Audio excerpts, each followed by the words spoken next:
It's the Ross Tucker Football Podcast. Oh, yeah, it is.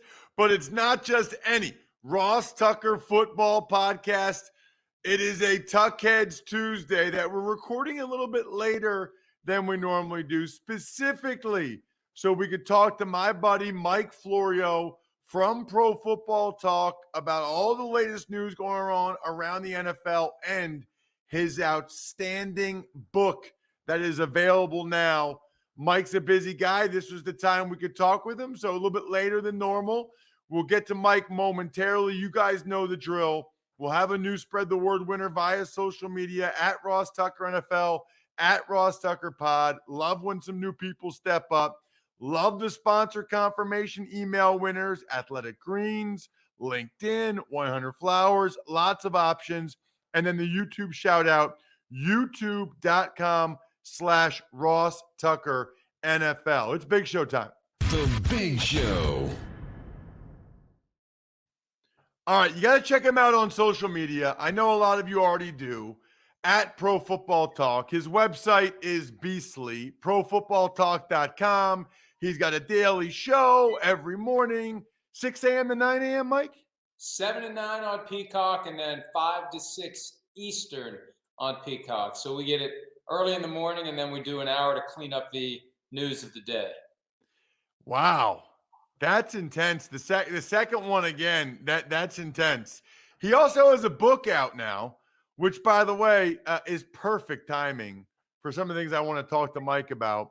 It's called Playmakers, and how the NFL, which is awesome, how the NFL really works and doesn't, which it's available basically anywhere, right, Mike? Anywhere that books are sold, Amazon, Barnes & Noble, Premier Collectibles has signed copies, which actually increased the price of the book by $1.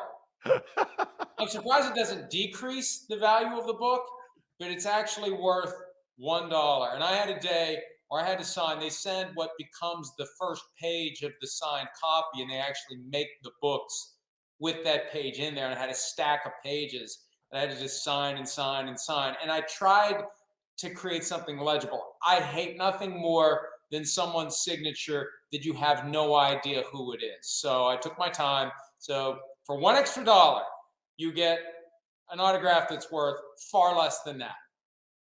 That is hilarious. So what do you mean by that, by the way? Like when you say how the NFL works and doesn't, I think I know what that means, but I want to give you the opportunity to expound upon that.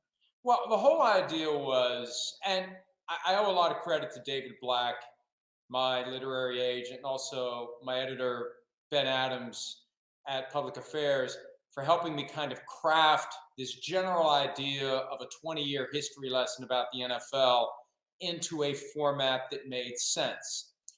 And I didn't want to write a textbook. I didn't want to say chapter 1, here's how the NFL deals with player discipline. What I wanted to do was piece it together in 10 different categories based on specific things that happened. And I don't have much of an attention span when it comes to reading or writing. So what I tried to do was write essays on these various things that have happened over the last 20 years in the 750 to 1,000 word range. Some of them are a little bit longer. I guess some of them are a little bit shorter, but that's the target. And when you piece it all together and you put it into 10 categories and you read it all, you get an idea of what goes right, what doesn't go right, what needs to be improved, what is working just fine, where the concerns should be in the future. And the other thing you can do with it, you can look at the table of contents and just read whichever essay, whichever topic, whichever thing you find interesting to you at that given moment. You don't have to read the whole thing. It doesn't tell a story start to finish. It's just arranged 10 subjects, chronological within each subject, but you can read them in whatever order you want. Ooh, okay. I like that. I like that. Well, and I know that you are, I don't know if you consider yourself an insider or what that term even means, but clearly you are, right? You're very plugged in. You do know how it works. So I wanted to get your thoughts on what you think happened over the last 72 hours with Tom Brady, from Saturday, the reports he was retiring, to the refuting of those reports, to Monday, he has his show where he says he'll take his time, to Tuesday morning, where the social media posts come out and he's retiring. It's kind of been an awkward dance the last 72 hours, Mike. What do you think happened? And it's funny. I don't know what term I would apply to myself. I'm aware of all the terms that others have applied to me from time to time. The bottom line is, I've been doing this for over 20 years, and I've been watching the NFL closely, reading about it closely, talking to people about it closely, trying to understand how it works closely, everything about it. And whether it's the sport itself or the media industry that has popped up around it. And I think what happened, based on everything I've pieced together, and I don't know this as fact, but it makes sense when you consider the broader context.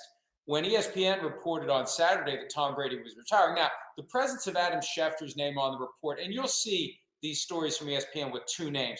A lot of times what happens is one of them brings it to the table, the other one adds something to it, or sometimes the Jeff Darlington brings most of it, and Adam Schefter just kind of says, I'm on this as well, because he's the established name, and he's the one that took all the heat, frankly, from Saturday, Sunday, Monday into this morning.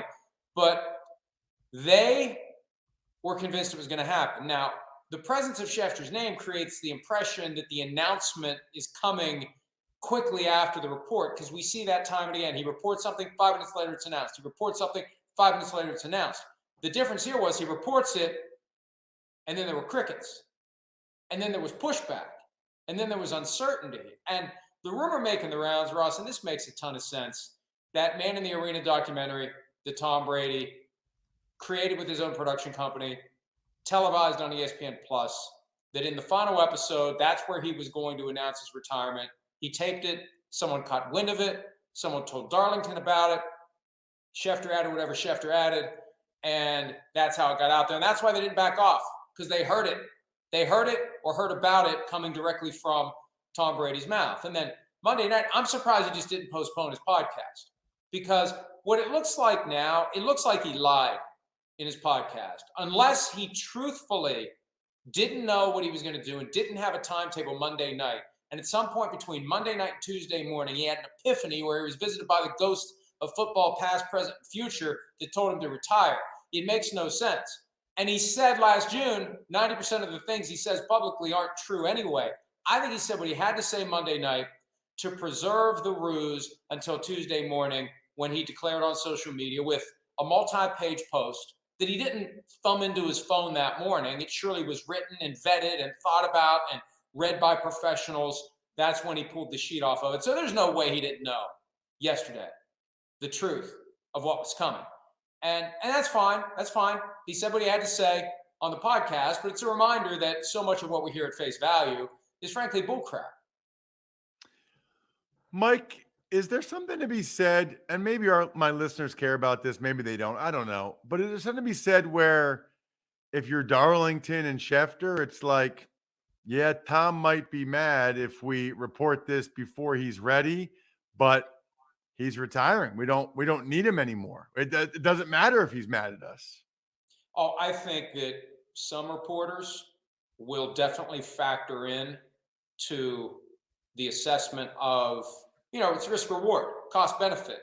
Okay, I've got this thing that advances my interests. Here's the other side of it. Here's where the damage may be done. Tom may be upset. The old adage, it's better to seek forgiveness than ask permission. Let's just go ahead and do it. We'll deal with it afterward. And, there was some talk that Brady's pissed off at ESPN, and I don't know what that becomes. I don't know what that means. I don't know how long he holds a grudge. I don't know how involved he's going to be in the NFL going forward, and maybe he'll get over it, but he clearly wasn't happy. He didn't want to upstage the conference championships. ESPN used the news of his retirement to try to upstage the conference championships. And here's where it gets interesting to me, Ross. If ABC/ESPN were televising one of the two playoff games that were played on Sunday, would that report have happened on Saturday? Because it necessarily did take a little steam. Now, by the time the game started, I think we moved on. But I wonder if there would have been sensitivity from a corporate standpoint to not reporting something Saturday that potentially takes over the NFL and undermines the games if ESPN/ABC were actually televising one of them. What are you making of the fact that he didn't mention New England at all in the social media posts, which seems to be like the biggest takeaway right now, is that he didn't mention New England? Although I don't remember when he left New England to go to Tampa, didn't he do a social media post about that? Like, didn't he say I had a great time there? So I don't know. Did he have to mention New England in this one? Well, again, this isn't something that he rolled out of bed and wrote on his phone this morning. This thing was prepared in advance. And unless somebody just flat out screwed up and forgot, it had to be deliberate. When you see the announcement from the Buccaneers regarding the retirement of Tom Brady, it actually delves into things he did with the Patriots, which is kind of weird. I think there's a chance that Brady plans to do something directly with the Patriots. I don't know this, but a one-day contract to retire as a member of the Patriots, go back to New England, something like that.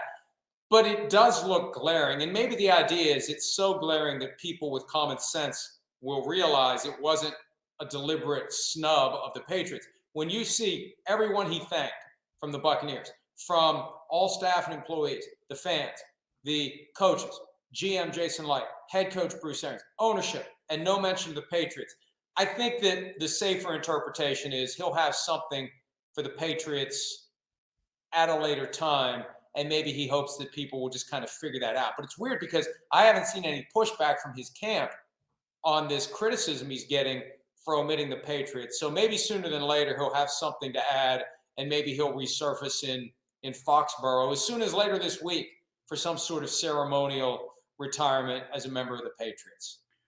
You mentioned sort of the risk reward that Schefter and Darlington maybe were pondering on this. How often do people get mad at you, Mike? How often and I'm talking about people in the league. I'm talking about agents, coaches, GMs. How often do you get pushback and how do you handle that?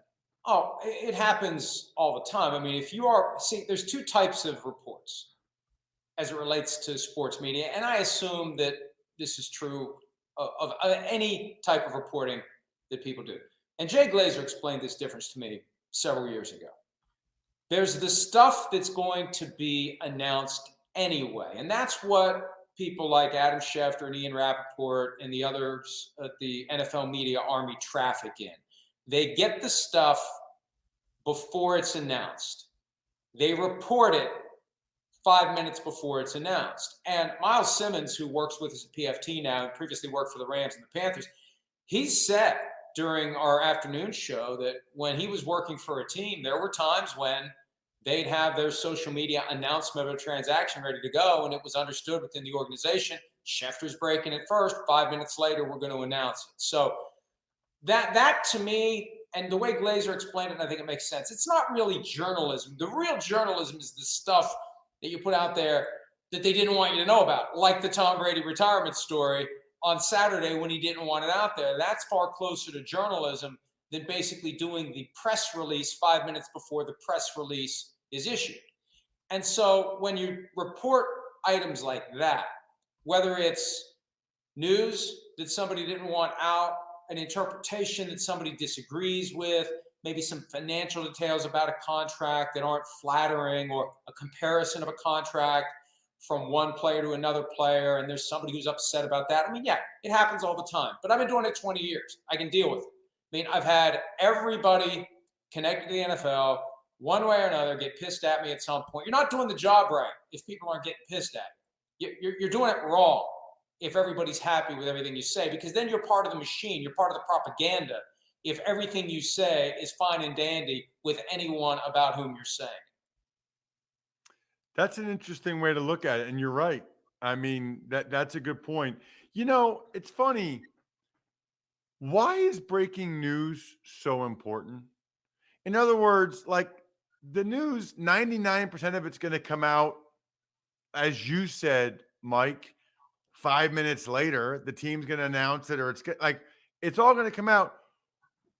Why is it so important to be the one that breaks it, in your opinion? because that you get more of a social media following, or you like what's the importance of actually being the person to break it?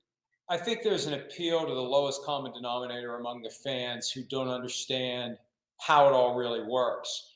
And for example, I'll see this all the time on ESPN, and I hate to pick on ESPN, but they're the biggest fish in the pond, so they're fair game here. Schefter will report something.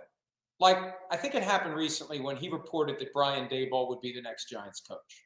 They announce it 5 minutes later.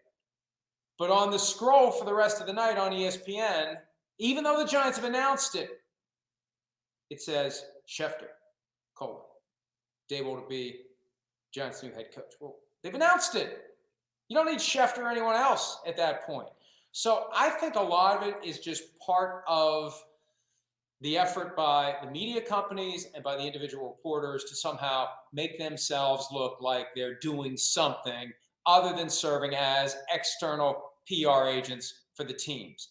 And that's how it works. And that's what goes on. And look, you'll see it. It happens sometimes. It's like a slot machine lining up perfectly in your Twitter timeline where Schefter, Rappaport, Garofolo, someone else, same tweet. And I get some of those texts. I don't push them as hard as I used to because I don't like being part of that. But I'll see some of the texts that come to me and I'll look at the tweet. And it's like, can I swear on this? What is this? If you want to, go ahead. I'll look at it and I'll say, that son of a bitch, he just copied and pasted the tweet. The text that he got. I got the same text. He copied. Are they group text, Mike, or is it individual texts? It's usually individual text. Usually what happens is because the agent wants you guys to think he's just giving it to you, but he really just did the individual text to like 5 guys. And it's boom, boom, boom, boom, boom, and then the race is on. Who can get to Twitter first? Who can copy and paste and tweet first? They win the race. And it's amazing. It's amazing how pissy people get about it. I have people complain to me all the time. And I tell them, nobody cares. Nobody cares. Whatever it is, whoever broke whatever news first, nobody cares because you're all getting it from the same person at or about the same time. Don't act like you're in a dumpster, rifling through garbage, putting together a shredded document and deciphering some puzzle. You've been handed this, usually by virtue of your affiliation, right?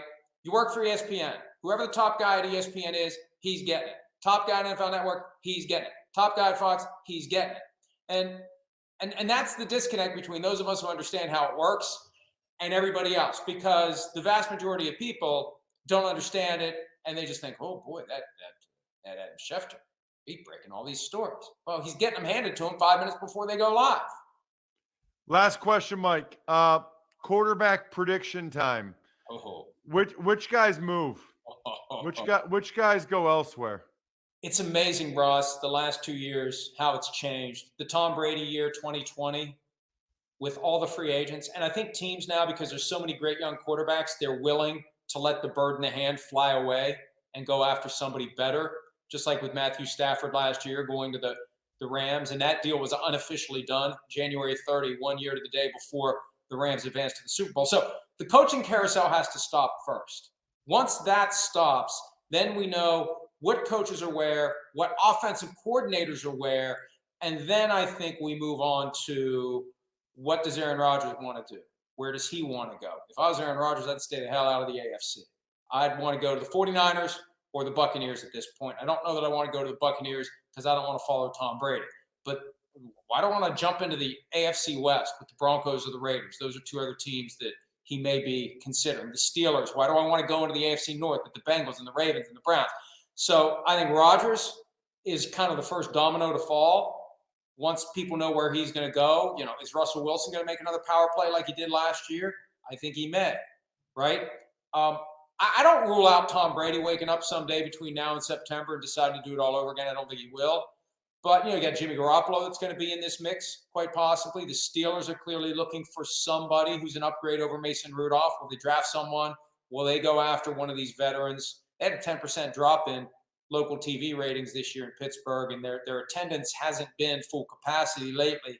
They need to be thinking about their post-Ben plan, and maybe they need to get one of these guys. But there's so many out there that will become available, free agency or trade, that It's going to be a fun ride. It's going to make for a very And Deshaun compelling. Watson, will he be able to play football? Well, they're expecting / hoping that the grand jury that's investigating the criminal complaints will finish its work soon. Now, in December, the hope was that it would be done by the end of January. I don't think it's happened yet. They're bracing for / hoping for a misdemeanor charge that wouldn't result in a lengthy legal issue with the NFL, but we'll see. You still have the 22 civil suits. And at some point, now 18 of the 22 women were ready to settle back in late October, so that if all 22 could be settled, he would have been traded to the Dolphins. That deal was done pending a settlement of all 22 cases by Deshaun Watson. 4 of the women said no, thank you.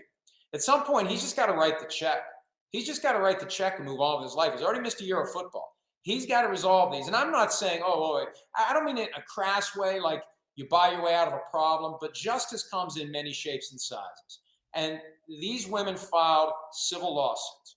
What you get out of a civil lawsuit is a financial award if you're ultimately successful. So there is a payment that can be made by Deshaun Watson that necessarily expresses his regret, that constitutes him making amends. He needs to do that with these 22 women if he wants his career to keep going. The one team that I know of that didn't care about any of this was the Carolina Panthers.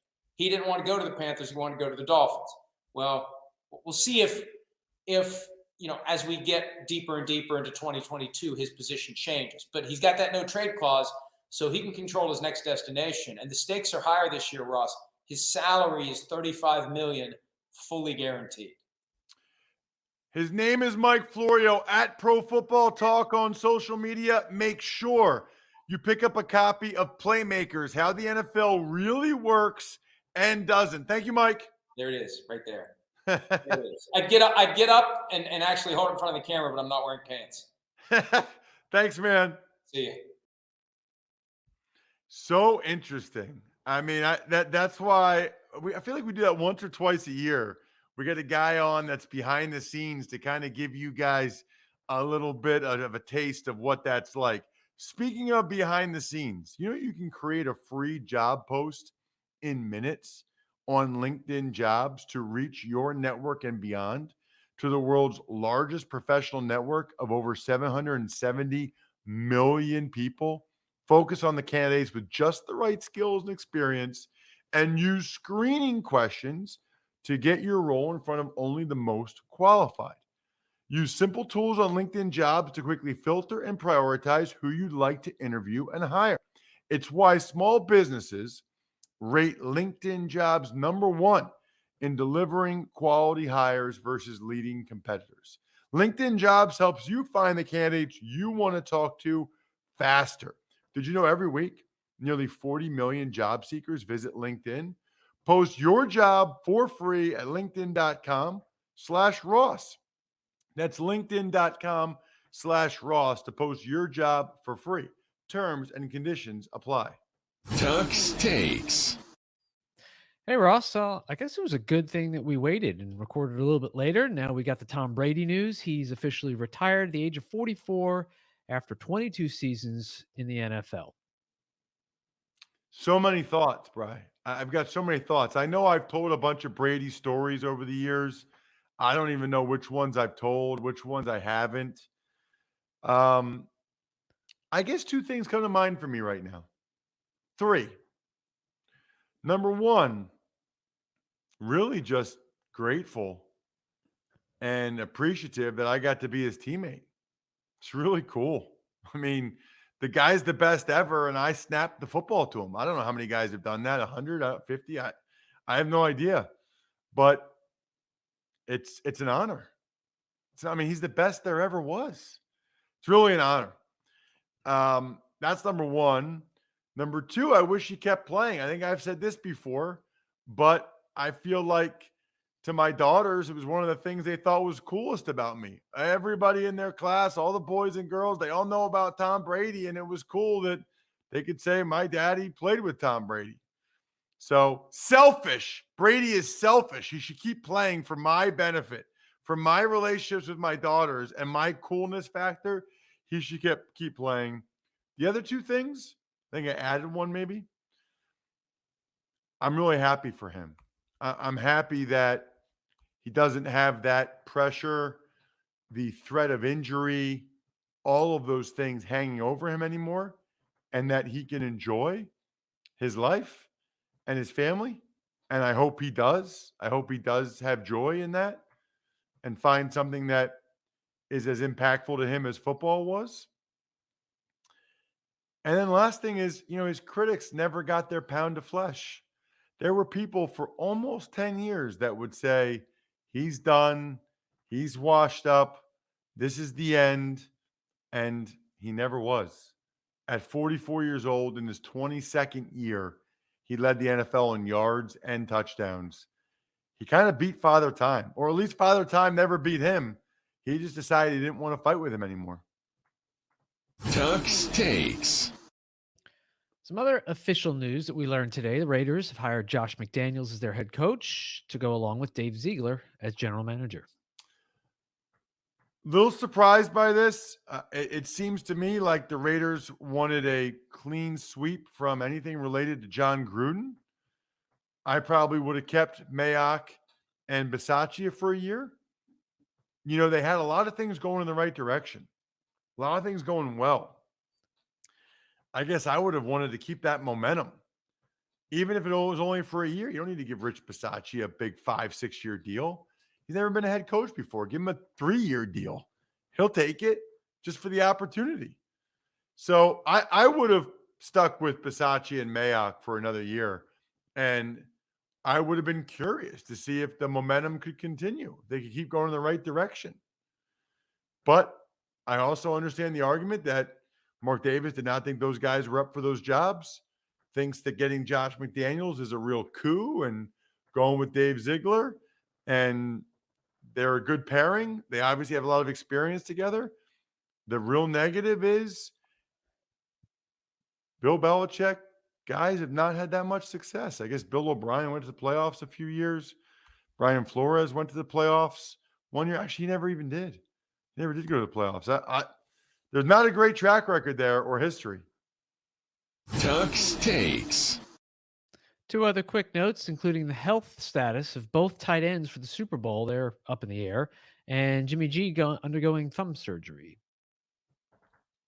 So, yeah, it is kind of interesting that both Tyler Higbee and CJ Uzama, their status is up in the air. It's like the only guy for each team, and it happens to be the tight end for each team.